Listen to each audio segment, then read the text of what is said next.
Hello বন্ধুরা, কেমন আছেন? আমি এখন গোয়ার বায়না বিচে।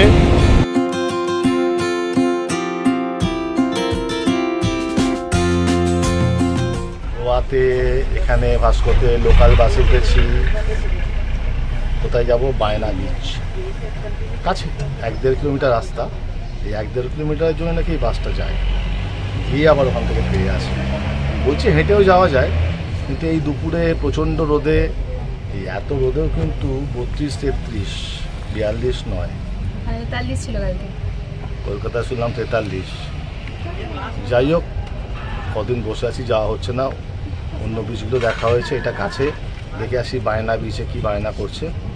আমরা এসে গেছি কোথায় না, সেই বায়না beach.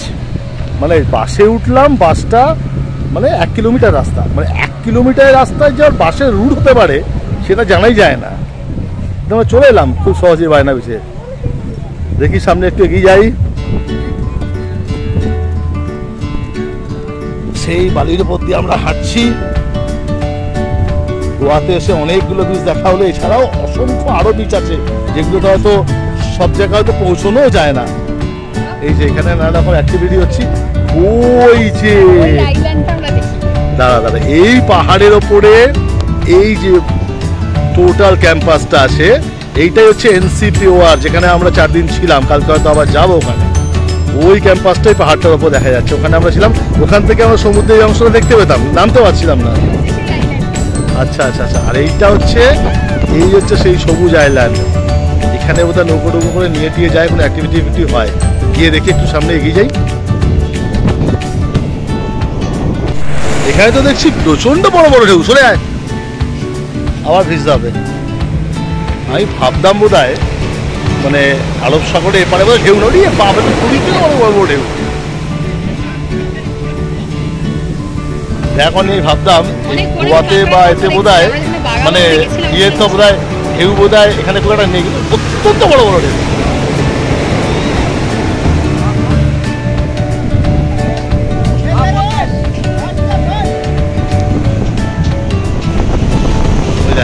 Banana ride, speed boat, আরে বাপ, মানে বিচের মধ্যে হাঁটছি, এদিকে সমুদ্র। এখন বর্ষাকাল নয়, তাই সমুদ্রে যা গর্জন শুনছি আর যা বড় বড় ঢেউ দেখছি, সামনে যেতে সাহস হচ্ছে না আর কি। কারণ মোটামুটি এখানে যারা দেখছি ম্যাক্সিমামই কিন্তু লাইফ জ্যাকেট পরেই যাচ্ছে, বা নৌকোতেও যারা যাচ্ছে আর কি। কিন্তু আমি নামলে এখানে এইটুকু জায়গার মধ্যেই মোটামুটি ভিজে যাবো বলে মনে হচ্ছে।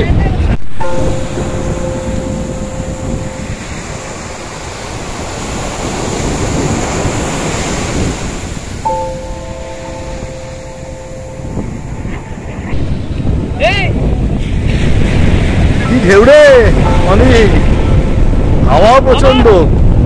দুপুরেও কোনো অসুবিধা নেই। আর ঢেউটা এত বেশি না, আমি যদি একটু নামি এ পুরো ভিজে যাবো, মাথার মধ্যে জল চলে যাবে। চেষ্টা করলে নামা যায় না সত্যি। গোয়াতে এসে এটাই পাও না, বিভিন্ন রকম বীজ, বিভিন্ন রকম। তাও তো কিছুই হলো না, এখনো আরো অনেক বীজ বাকি রয়ে গেছে। এই নৌকোগুলো মাঝ সমুদ্রের মধ্যে কেমন মোচার খোলার মতো ভাসছে। এখান দিয়ে বললে নৌকোগুলো নিয়ে যায় ওখান থেকে, বুঝছো, নিয়ে গিয়ে এই মাঝখানে ওই আইল্যান্ড মতো যায় না, ওখান থেকে একটা চক্কর মেরে এরকম করে চলে আসে।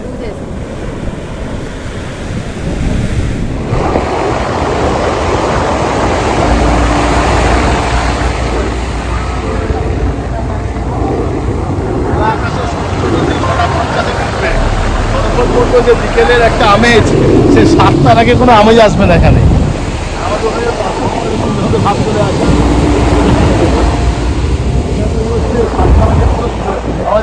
ভালো সূর্য জানবো কি করে, খুব একটা কিন্তু কষ্ট হচ্ছে না। না, জলের মধ্যে কোনোদিন কিছু প্রবলেম হয় না।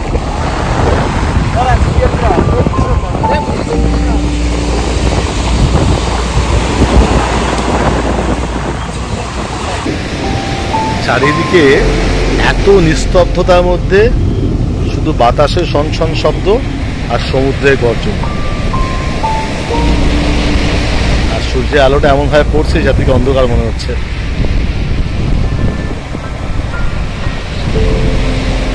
সমুদ্র পিছিয়ে এসে এত ভালো লাগা সত্যি অপূর্ব গোয়া।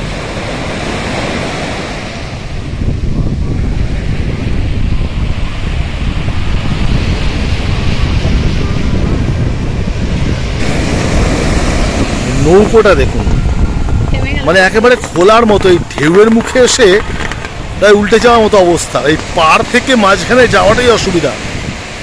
ওরে বাবারে, আমি উঠছি না। লাইফ জ্যাকেট দিক যাই দিক, এই নৌকা আমি উঠছি না। বাপরে বাপরে, তো উঠলে কি ওই লাইফ জ্যাকেট পরে ভাসবে? আমি যাচ্ছি না বাবা। ওই দেখুন নৌকো যাবার থেকে বেশি এদিকে চলে আসছে। কি প্রচন্ড ঢেউ।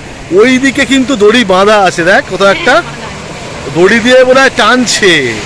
ওই যে সামনে দড়ি বাঁধা আছে, আর একটু এগিয়ে গেলে বোধ হয় টানতে পারবে আর কি। মোটামুটি সমুদ্রে নামার চেষ্টা করেছি, এর চেয়ে বেশি যেতে পারছি না। এত বড় বড় ঢেউ, সম্ভব অবস্থা আর নামার সাহস পাচ্ছি না এতটা ঢেউ। তাই মোটামুটি পাড়েই দাঁড়িয়ে আছি, বালি খাচ্ছি, কিন্তু ওই বড় ঢেউ আছে, কি ঢেউ দেয়। উড়ে বাবারে উড়ে বাবারে, পুরো ভিজে যাবে। দেখ তুই আর নামিস না।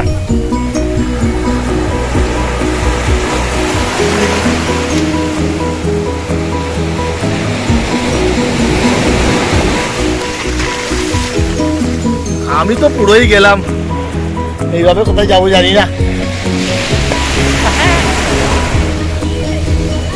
জানে খুব ভোলাটাই, খুব প্রচন্ড ফাস্ট ঢেউগুলো আছে। দেখ দেখ, একসঙ্গে 3টে ঢেউ গেলাম।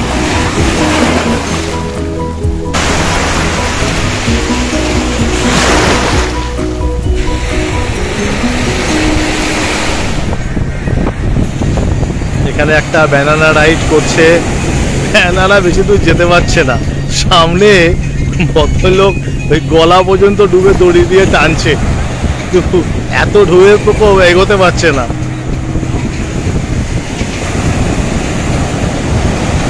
দূরে ওই দ্বীপটা খুব সুন্দর সবুজ। শুনলাম ওখানে নাকি গিয়ে নামতে দেয় না, ওই নৌকোগুলো সামনে কাছাকাছি গিয়ে ঘুরে চলে আসে। আর ওখানেই সব স্কুবা বা প্যারাসেলিং সবই ওখানটাতেই হচ্ছে। জেট স্কি, স্পিড বোট সবই আছে।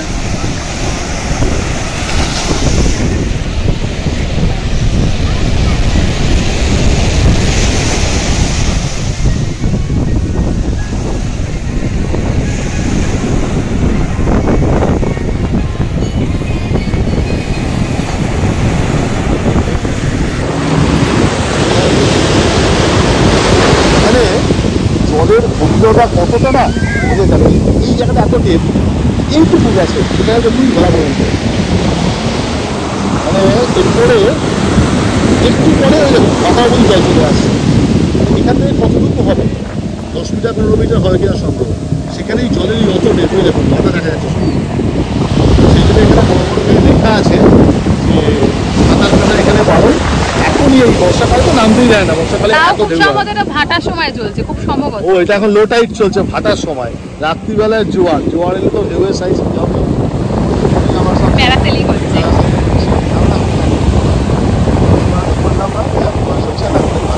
সেটা না, মানে ঠিকঠাক প্রিপারেশন নিয়ে এলে ড্রেস ফ্রেসের ব্যবস্থা করাই গেলে তো ভিজতেই হবে, ভিজলে হয়।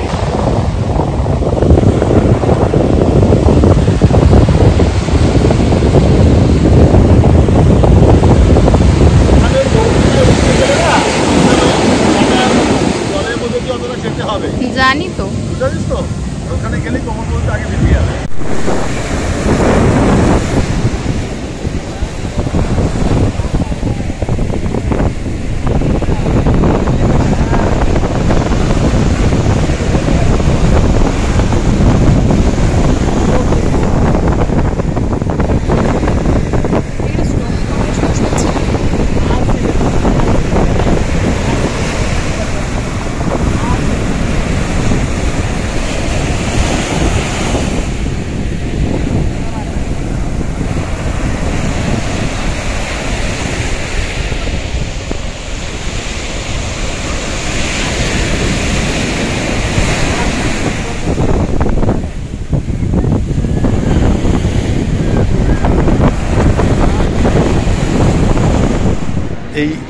বিচ থেকে, বিচের ওপরই এটা আর কি, মানে এখান থেকেই সিঁড়ি দিয়ে নেমে বিচে গেছে। আমরা সমুদ্র থেকে দূরে এসেছিলাম, এখানে এই রাস্তার ওপরে বিচের ওপরে যে জিনিসপত্র বিক্রি হয়, আই লাভ গোয়া, বিভিন্ন রকম জামা কাপড়, সেই দেখছিলাম।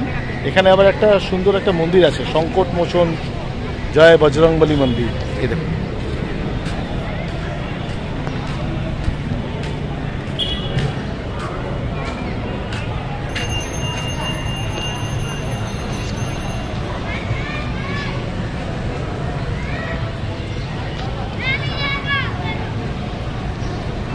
সব জায়গাতেই মোটামুটি বজরংবলী মন্দির আছে। সে সিমলায় গিয়েও দেখেছিলাম, জাকুতে, তারপরে দার্জিলিং যাওয়ার পরে কাশিয়াঙ্গাও সে বিরাট হনুমানের মূর্তি, এখানেও সে বজরংবলী, হনুমানের ছড়াছড়ি চারদিকে।